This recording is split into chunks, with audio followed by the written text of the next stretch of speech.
Iji Ameerikaa gara Soomalilaanditti garagaluun dhaga'ame. Biyyoonni lixaa fi biyyoonni baha jiddugala keessatti wal dorgommii dinagdee irra kan jiran walfalmii baha Afrikaadhaa qabachuuf qarqara galaana baha giddugala fi Eeshiyaa hunda to'achuun hojjechaa jiraachuu iccitiin baatee jiraachuutu himame. Dhimma baha jiddugalaa fi gaafa Afrikaa irratti sochii lola shokomsaa hin qabne warra olaantummaa dinagdee qabaniin kan itti fufe ta'uu xiinxaltoonni dhimma kana irratti yaada isaanii kennaniiti jiran.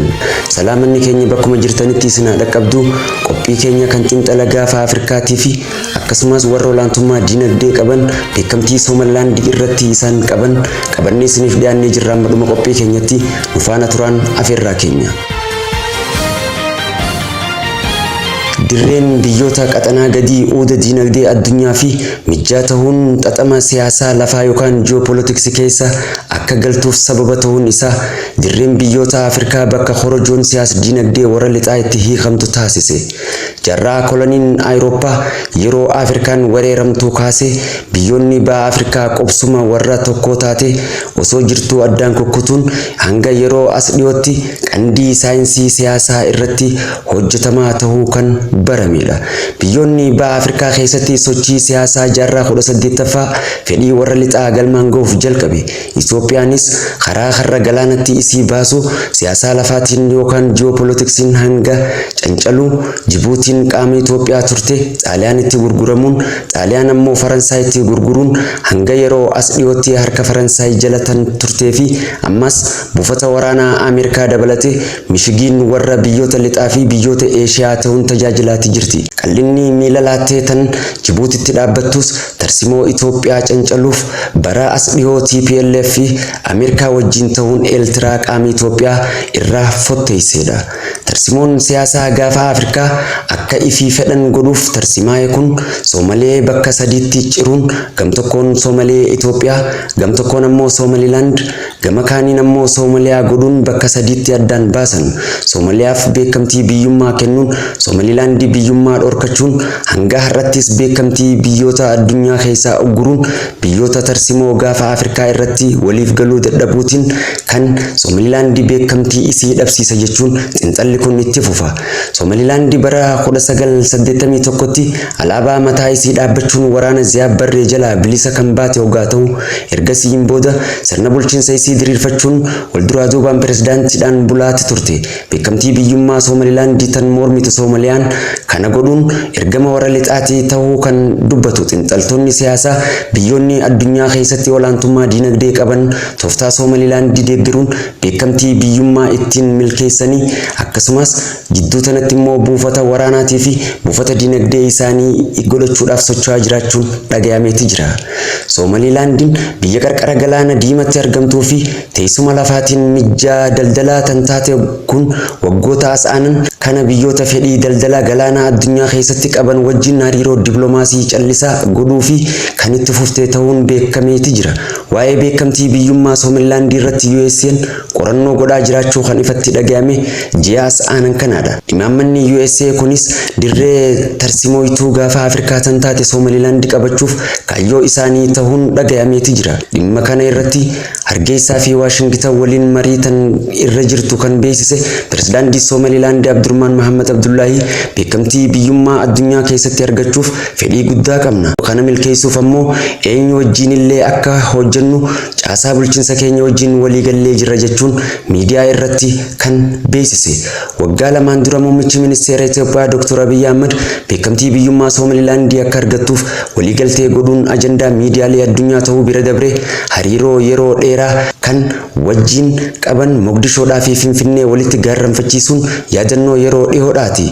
Akka xiinxaltoonni siyaasaa jaanitti Abiy Ahmed hulaa galaanaa Itoophiyaa kan gama bahaa kana saaquudhaaf karoorfachuu himanii hariiroo Soomalilaandii wajjin godhuun tarsimoowwan inni fayyadamuu itti yaade keessa isa tokko ta'us ammoo wanni sun osoo hin milkaa'in karatti harkifachaa jiraachuunis gaafii xiinxaltii siyaasaa kun dhiyeesse ta'eeti ture.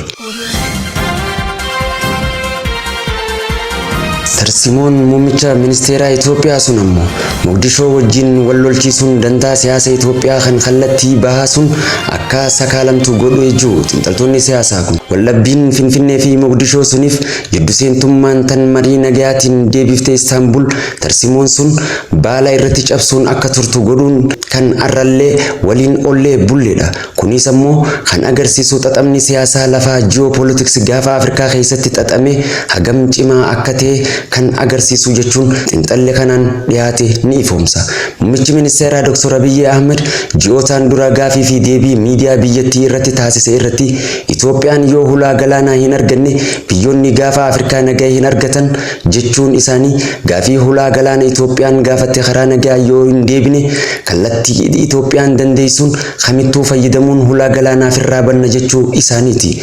Muummichi ministeeraa Itoophiyaa itti fufee biyyi baay'ina namaatiin addunyaa keessaa sadarkaa kurnaffaa irratti argamtu galaana qabeenya uumamaa isii kan ta'e kan dheerina kiiloomeetira 5,000 dheeratu irraa tooftaa siyaasaatiin dhiibamte warri amma callisee akka fuuldura itti dubbatu eenaa laalla jechuudhaanis warra ejjennoo Itoophiyaa dura dhaabbachuu kan akeekkachiisan.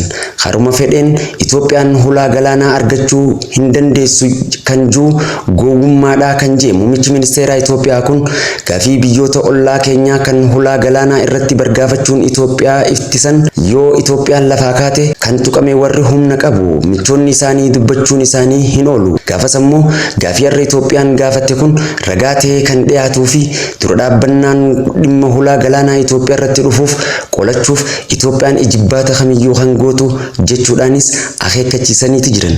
Akka akeekkachiisa isaanii kanatti immoo biyyoonni ollaa Itoophiyaa Eertiraa, Soomaaliyaa, Jibuutii, Suudaanii fi Masrii dabalatee gaafiin hulaa galaanaa Itoophiyaa deebii hin argatu yoo ta'e Itoophiyaan yaaddoo gaafa Afrikaa akka ta'uuf kan jirtu yaanni muummicha ministeeraa ifatti kan ifoomsedha. Beekamtiin Soomalilaandii deeggaruun biyyoonni gaafa Afrikaa kan qabaachuu barbaadan keessaa tokko Chaayinaa ta'uunis dhagayamuun xiinxalli gaafa Afrikaa kun akka finiinuu godheeti jira. Ameerikaa fi Israa'el ajandaa guddaan isaan irratti waliif galan yoo jiraate beekamtii biyyummaa Soomalilaandiif kennuun gaafa Afrikaa qabachuu wajjin hojjechaa jiraachuutu himame. Turkii buufata waraanaa daangaa Soomaaliyaa fi Soomalilaandii irratti kan qabdu ji'oota dabran kana Soomaaliyaaf deeggarsa waraanaa galaana irraatii fi ogummaa waraana humna qilleensaa godhuun karagatti dhiheessuun fedhiin isiin gaafa Afrikaa irratti qabdu Turkiis ijibbaata jabaadhaa fi hojii cimaa hojjechaa jiraachuun kan dhiyeessu xiinxalli kun Turkiin osoo jiddu seentummaa Soomaaliyaa fi Itoophiyaa gara tokkotti hin baasin deeggarsa Soomaaliyaaf gootu kan itti fuftu hariiroo dippiloomaasii Itoophiyaa fi Turkiin yaaddoo kan jiru xiinxalli kun biyyoonni Arabaa hedduun ammoo Soomaaliyaa cinaa dhaabbachuun Soomaaliyaa keessaan Soomalilaandii qabatanii biyyoota Afrikaa bahaa wajjin hariiroo daldalaa tolfachuuf sochii godhaa jiraachuu qulqulleesseen jira jechuun USA'n dhimma kana beekamtii Soomalilaandiitiin ejjennoo jabaa qabaachaa akka jirtu beeksifteetti jirti. Kanaafuu lolli baha jiddugalaa kanatti ji'oota sadiif deemaa ture gara lola callisaa yookaan saayilantii waritti jijjiiramuun gara Afrikaa bahaatti tarkaanfatee jira kan jiru xiinxalli siyaasaa gaafni Afrikaa keessaa maqaa guddoo osoo qabdu tan hulaa galaanaa tokko hin qabne Itoophiyaan tarsiimoon isiidhaan eegalamte sochii siyaasaa warra lixaatii fi biyyoota Eeshiyaa ta'uu irratti ejjennoon qabdu beekamuu baatus karoorri xumura filannoo kanaatiin booda Itoophiyaan gaafii hulaa galaanaa argachuu irratti murtee tokkoon gara addunyaatti as dhufuuf malti jechuudhaanis kan eeggamudha. Haa ta'uti malee biyyoonni qaxanaa gadii irra caalaan isaanii kan michuu Itoophiyaadhaa osoo hin taane michuu warra lixaa ta'uudhaan hulaa galaanaa Itoophiyaan akka hin arganne dura dhaabbachaa jiraachuun isaa ni beekama. Haa ta'uti malee Itoophiyaan ammoo jaatanii filannoo akkuma xumurteetiin booda ejjennoon hulaa galaanaa argachuudhaa fi sochii hulaa galaanaa isii argachiisu irratti sochii guddaadhaa fi akkasuma nageenyaa fi yaaddoo gaafa biyyoota qaxanaa gadii kan gaafa Afrikaadhaa ta'uu ni dandeessin xiinxala gadi fageenyaan tuqamee kan jirudha. Qophii keenya dhimma gaafa Afrikaatii fi gaafii hulaa galaanaa Itoophiyaa irratti isiniif dhaleessine asirratti goolabna. Amma dhuma qophii keenyatti nu faana turuuf hedduu galatooma ulfaadhaa isiniin jenna.